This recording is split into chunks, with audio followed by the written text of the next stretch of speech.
할렐루야. 우리 새벽 기도에 나오신 여러분을 주님의 이름으로 축복합니다. 이 레위기라는 책이요, 이 모세오경에서도 가운데 위치하고 있습니다. 이 히브리 성경 이 사상에서 이 가운데 위치했다는 것이 상당히 중요한 의미를 가지고 있습니다. 영적으로도 이 모세오경 중에 이 레위기라는 책은 상당히 큰 중요도를 가지고 있습니다. 하나님께서 출애굽을 한 이스라엘 백성들에게 이제 출애굽 이후 어떻게 살 것인지에 대해서 알려주고 있는 책이기 때문입니다. 우리들에게도 같은 의미로 적용이 됩니다. 구원받은 이후, 예수 그리스도를 알고 구원받은 이후 우리들의 삶을 어떻게 살아야 하는가에 대해서 가르쳐주고 있는 책이 바로 오늘 우리가 함께 읽은 레위기인 것입니다. 1장에서 7장까지 5대 제사라고 할 수 있는 번제, 소제, 화목제, 속죄제, 속건제에 대한 설명을 합니다. 그리고 오늘 본문인 이 7장 후반절에서는 이 모든 제사들에 대한 정리를 하고 있습니다. 오늘날의 삶과 이 구약 성경에 나오는 제사가 무슨 상관이냐라고 생각하실 수도 있겠지만 우리가 이 제사의 규정들을 보면서 우리의 삶 속에서 우리의 예배가 어떠해야 하는지를 함께 배울 수가 있는 것입니다. 저희 35절과 36절의 말씀을 함께 읽어보도록 하겠습니다. 35절 36절입니다. 시작. 이는 여호와의 화제물 중에서 아론에게 돌릴 것과 그의 아들들에게 돌릴 것이니 그것을 세워 여호와의 제사장의 직분을 행하게 한 날 곧 그들에게 기름 부은 날에 여호와께서 명령하사 이스라엘 자손 중에서 그들에게 돌리게 하신 것이라. 대대로 영원히 받을 소득이니라. 아멘. 이 화목제라는 것은 축제의 제사라고 할 수 있습니다. 그리고 그 화목 제물 중에 제사장들의 몫이 있다라고 본문은 이야기하고 있습니다. 여러분, 기본적으로 예배란 무엇입니까? 예배란 하나님께 드리는 것입니다. 나의 삶이 나의 것이 아니라 나의 삶이 하나님의 것이라는 믿음으로 하나님께 나아가는 것이 예배입니다. 하나님의 것이라면 어떻습니까, 여러분? 다 하나님께 드려야 합니다. 그러나 하나님께서는 우리 한 사람 한 사람을 정말로 사랑하시고 우리가 인간임을 아시기 때문에 우리에게 작은 시간, 일주일 중에서도 하루 중에서도 새벽에 이 시간을 거룩하게 할 것을 우리들에게 요구하십니다. 그래서 우리는 일주일 중에서 작은 시간을 떼어서 거룩하게 하고 예배를 드리고 우리가 가지고 있는 믿음, 나의 삶, 나의 모든 것이 모두 다 하나님의 것이라는 것을 표현을 합니다. 아론에게 돌릴 것과 그의 아들들에게 돌릴 것을 구별해 놓은 것처럼 우리들도 예배자로 살아가려면 어떻게 해야 합니까? 우리들도 구별해 놓아야만 하는 것입니다. 화목제물 중에 제사장이 받을 몫의 부분은 일부분입니다. 일부분. 그러나 그 일부분을 믿음으로 구별하느냐, 구별하지 않느냐가 하나님께 드려지는 제사가 되느냐 아니면 제사가 되지 않느냐를 결정합니다. 하나님의 제사장들에게 일정 부분의 몫을 믿음으로 구분해서 드리면 그것은 화목제가 됩니다. 그러나 구분하지 않고 구별하지 않고 하나님께 드리지 않는다면 그냥 양고기 파티, 닭고기 파티, 치킨 파티가 되고 마는 것입니다. 여러분, 이 모든 제사 신학 있지 않습니까? 레위기에 나오는 이 제사 신학은 우리가 하나님과 이 제사를 통해서 연결된다라는 믿음을 기반으로 합니다. 화목제를 드림으로써 하나님과 그리고 공동체와 더불어서 행복할 수 있는 길이 열리는 것입니다. 하나님과 연결되고 또 하나님과 함께하기 위하여서 하나님께서 우리들에게 바라시는 이 신약 시대의 예배도 마찬가지입니다. 하나님께서는 지금 오늘을 살아가는 우리들에게도 일부를 구분하고 구별하고 또 준비해서 하나님께 드릴 것을 원하십니다. 제가 굉장히 부끄럽고 개인적인 이야기를 조금 나누려고 합니다. 혹시 다른 교회에서 명절 때에 일산에 올라와서 드리는 분들 계시다면 명성제일교회 교육전 왜 저런가 생각하지 마시고 저만 그렇다라고 받아주시면 감사하겠습니다. 제가 청년 시절에 헌금을 했습니다. 우리 혜린 청년들한테 말하지 마시기 바랍니다. 때때로 1,000원을 했습니다. 1,000원. 이 1,000원이라는 이 금액 자체가 이 경중을 따질 수가 없습니다. 그러나 그 당시 저에게 이 1,000원은 굉장히 가벼운 돈이었습니다. 가벼운 돈. 그러나 당시 제가 어떤 생각을 했냐면요. 나는 교회 봉사를 많이 하니까 나는 삶으로 헌금하는 거 아닌가 라는 이런 생각으로 1,000원씩 했습니다. 제가 그 당시에 이 헌금을 하면서 정말로 이 생각이 없었습니다. 생각이 없었어요. 드리긴 했지만 제 삶의 짜투리, 제 삶의 극소량을 드리고 있었습니다. 더 부끄러운 이야기를 하겠습니다. 제가 사역자가 되어서도요. 이 교회 말고 다른 교회에서 사역자로 이 생활을 할 때에도 종종 11조를 하지 않은 적이 있었습니다. 이제 당시에 제 교육전도사 월급이 60만 원이었는데요. 핸드폰비 6만 원, 차비 10만 원, 식비 10만 원, 책값 얼마 내고 나면 이 월급이 다 사라지니까 막 화가 나는 겁니다. 화가 나요. 그래서 제가 어떤 생각을 했냐? 내가 주님을 위해 사는데 굳이 11조를 할 필요가 있는가 하는 생각을 하게 됐습니다. 그러던 어느 날 이 일산 충신교회 제가 사랑하는 구영철 목사님께서 저를 부르셨습니다. 송전도사 들어오게. 송전도사는 11조 생활 안 하는가? 하면서 혼났던 기억이 있습니다. 그때 느꼈던 이 부끄러움을 저는 지금도 생생하게 기억을 합니다. 교육 전도사 시절 분명히 경제적으로 조금은 어려울 수 있습니다. 그러나 이 담임 목사님께서 송전도사 11조 안 하는가? 이렇게 말씀하실 때 제 마음이 드러났어요. 제가 정말로 경제적으로 어려워서 11조를 못하는 게 아니라 믿음이 없어서 11조를 안 하고 있다라는 제 마음이 너무나 환하게 드러났기 때문입니다. 그때부터 제가 정신을 차리기 시작했습니다. 나의 짜투리가 아니라 조금은 스스로 정정당당하자.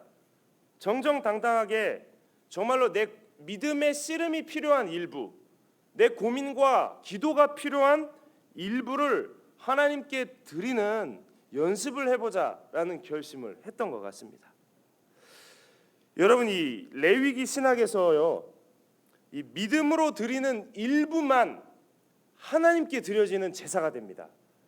참 이게 놀랍습니다. 양이 많고 적음이 아니라 정말로 믿음으로 드리는 일부가 하나님께 드려지는 제사가 돼요. 그리고 하나님께 믿음으로 드릴 때에만 이 레위기의 제사들이 하나님과 우리를 연결시킵니다. 이처럼 우리가 구별하고 준비해서 드릴 때에만 경험되어질 수 있는 하나님의 나라가 우리의 삶 가운데 이렇게 존재하는 것입니다. 오늘 본문의 37절과 38절은 이렇게 우리들에게 이야기하고 있습니다. 이는 번제와 소제와 속죄제와 속건제와 위임식과 화목제의 규례라. 38절 함께 읽겠습니다. 시작.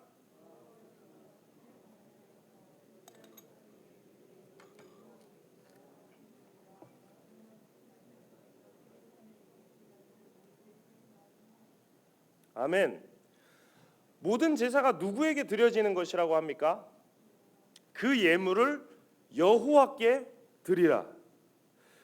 모든 예물과 제사는요, 하나님께 드려지는 것입니다. 그리고 그 모든 예물과 이 예배를 통해서 나의 모든 삶과 시간이 하나님께 속해 있다라는 것을 믿음으로 표현하는 것입니다. 여러분, 이것은 정성이 들어가 있지 않은 짜투리와 버려지는 어떤 극소량을 가지고는 표현되기가 참 어렵습니다.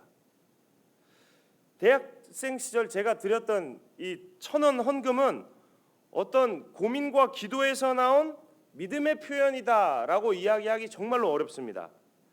그 1,000원은 저의 어떤 그 죄의식을 덜어내기 위한 합리화에서 왔다고 하는 것이 가장 저의 진실에 가깝습니다.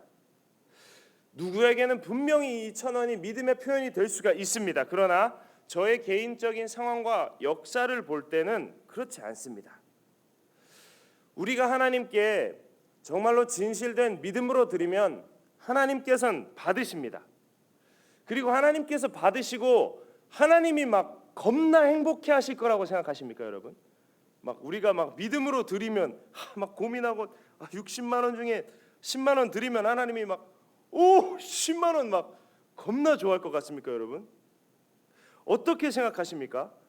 하나님께서 막 믿음으로 고민해서 우리가 드리는 것을 진짜 좋아하시기에 우리에게 계속 드리라, 구별하라, 준비해 막 이러는 것 같습니까, 여러분? 우리는 우리의 모든 것이 하나님의 것이라는 그런 믿음을 가지고 일부를 드립니다.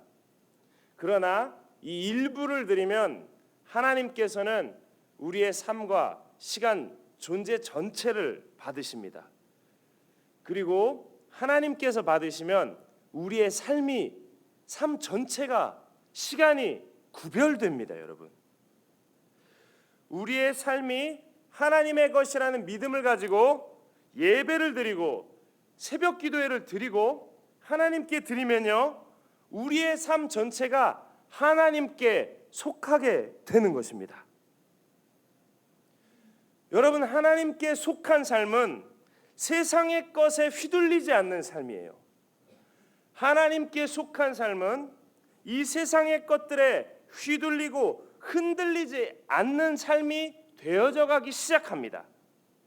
이처럼 우리들의 삶이 하나님, 영원하신 하나님께 속할 때에만 우리의 인생은 반석 위에 지은 집이 될 수가 있는 것입니다. 이 설 연휴를 지내면서 느끼는 것이 있지 않습니까? 잠깐 쉬어보니까 어떻습니까, 여러분? 우리가 너무나 이 중요한 것들을 놓치면서 살아가고 있어요. 매일매일 정말로 보잘것없는 것, 작은 것들에 쫓기면서 살아왔다라는 것이 느껴지지 않으십니까? 우리의 삶이 점점 행복하지 않고 파편적이 되어가고 피상적이 되어가는 그 중심되는 이유가 무엇인지 아십니까? 우리의 삶이 세상적인 것에 속해 있기 때문입니다.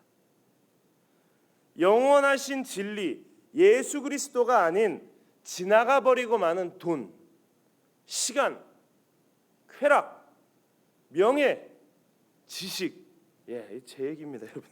이런 것들에 지배를 자꾸 받기 때문에 우리는 점점 더 이 진짜 행복으로부터 멀어져 갑니다. 영원한 것에 우리가 속하지 않으면 자꾸 영원하지 않은 불안한 것들에 우리는 매달리게 돼요. 참 아이러니한 것은 이것이 불안하기 때문에, 불안정하고 영원하지 않기 때문에 우리는 더 필사적으로 그 세상적인 것들에 매달립니다. 이 단테는 이러한 인간의 절망적 상황을 뭐라고 묘사했냐면, 단테, 제가 유식한 말을 하고 있습니다. 단테는 이러한 인간적인 상황을 지옥이라고 묘사합니다. 지옥. 하나님께서 왜 우리들에게 하나님께 드리라, 여호와께 드리라라고 말씀하십니까? 하나님께 속할 때에만 흔들리지 않는 찐 행복을 경험하게 되기 때문입니다. 여러분, 자녀들이 와서 막 인사하고 하는 설 보내셨죠? 친척들이 와서, 우리 또 청년들 동생들이 또 이렇게 만나고 하셨죠? 아버지가 언제 가장 기쁩니까? 부모가 언제 가장 기쁩니까? 아버지는 자녀들이 행복할 때 가장 기쁜 것입니다. 그리고 우리의 하늘 아버지께서는 진흙으로 지어진 이 연약한 피조물인 우리가 영원에 속하는 유일할 수 있는 방법, 여호와께 드리라, 그것을 아시기 때문에 우리에게 그 유일한 방법을 이 하루하루의 제사, 하루하루의 예배를 통해 알려주시는 것입니다. 작습니다, 여러분. 생각해 보면 참 부분입니다. 그러나 여호와 하나님께 믿음으로 드림으로 말미암아 정말로 흔들리지 않는 하나님 나라의 행복, 흔들리지 않는 여호와의 손에 그 붙들리는 행복을 경험하게 되시는 우리 명성제일교회 가족분들 되시기를 주님의 이름으로 축복합니다.